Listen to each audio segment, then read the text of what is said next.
अस्सलाम वालेकुम। SM news के साथ मैं हूं इश्तियाक अली। खबरों का सिलसिला बढ़ाते हुए खबर शामिल करते हैं लाहौर से।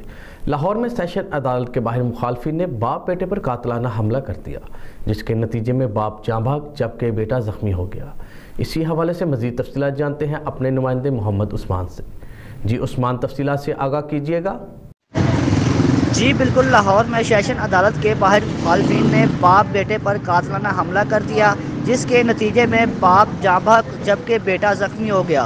पुलिस के मुताबिक लाहौर की सेशन अदालत में मुखालफिन ने 2 अफराद पर फायरिंग की, जिससे एक शख्स जाँ भाग और दूसरा जख्मी हो गया। पुलिस का कहना है कि फायरिंग की जिद में आने वाले बाप बेटे हैं, जिनके खिलाफ कान्हा में कत्ल का मुकदमा भी दर्ज है, जबकि दोनों अबूरी जमानत पर हैं। पुलिस के मुताबिक फायरिंग से बाप जाँ भाग और बेटा जख्मी हो गया, जैसे तभी अमदाद के लिए अस्पताल मुंतकिल कर दिया गया। पुलिस का कहना है कि फायरिंग से जाँ भाग और जख्मी होने वाले अफराद सादोकी के रहायशी थे। जी बहुत शुक्रिया उस्मान, तफसीलात से आगाह करने के लिए। अब तक के लिए इतना ही। मज़ीद खबरों के लिए देखते रहिए SM न्यूज़।